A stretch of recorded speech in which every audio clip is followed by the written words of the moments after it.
Are you looking to step up your tennis game this season? Whether you're picking up a racket for the first time or just looking to brush up on the basics, we have got a detailed breakdown for you. We bring you 5 tennis tips to make sure you don't get served out on the court. Hey tennis lovers, what's up? Welcome back to another amazing episode of Tennis Love. Tip number 1. Mini tennis warm-up. The first tennis tip we want to serve up is the mini court method. This allows the player to slow down their swings and get a better feel for the ball. To begin, both you and your partner should stand in the middle of the service line. Then you will simply rally the ball back and forth. The goal is to keep the ball live for as long as possible, simply by hitting gentle taps for better consistency. Try to hit the ball at waist height and land your shots halfway between the net and your partner. During the rally, it's important to maintain good habits. This involves staying light on your toes and always maintaining a ready position by keeping your racket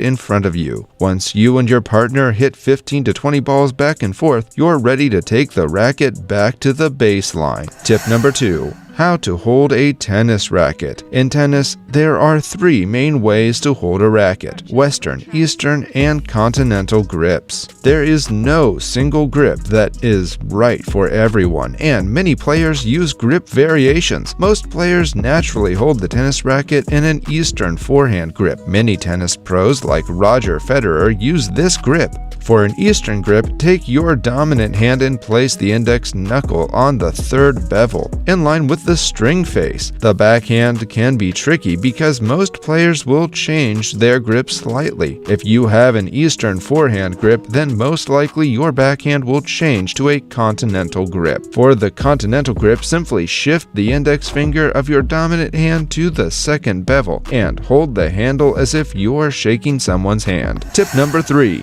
Swing motion. The swing motion is critical because it's what dictates the direction and outcome of the shots. Whether you're hitting a forehand or backhand, you should focus on swinging low to high. As the ball approaches, you should first turn to the side while bringing the racket back. Then, with a fluid motion from a low to high, swing to make contact with the ball. Starting low and dropping the racket before contact allows the swing to accelerate. Finishing high allows the player to create topspin on the ball. During contact, it's important to keep your racket face close so you don't accidentally hit any slams. A closed racket face implies that your strings are vertical to the ground. Practice swinging without the ball, and don't forget from low to high.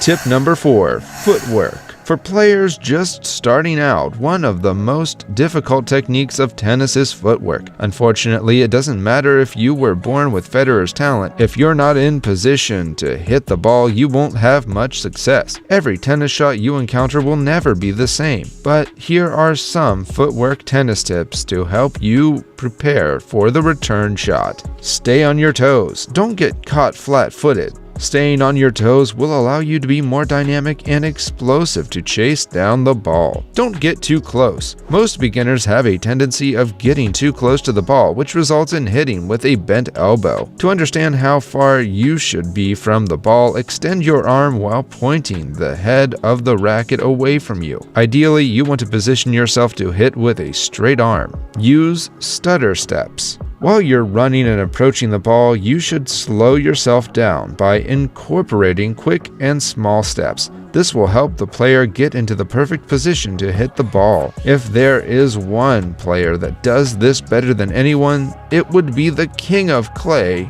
Rafael Nadal. Number 5. Proper tennis gear. The last tennis tip we strongly recommend is to invest in the right gear for you. Whether you are a beginner or a seasoned pro, proper tennis gear is an important performance factor. Before hitting the court, consider using the right-sized racket, proper tennis shoes, and protective eyewear for the sun. Shoe tip.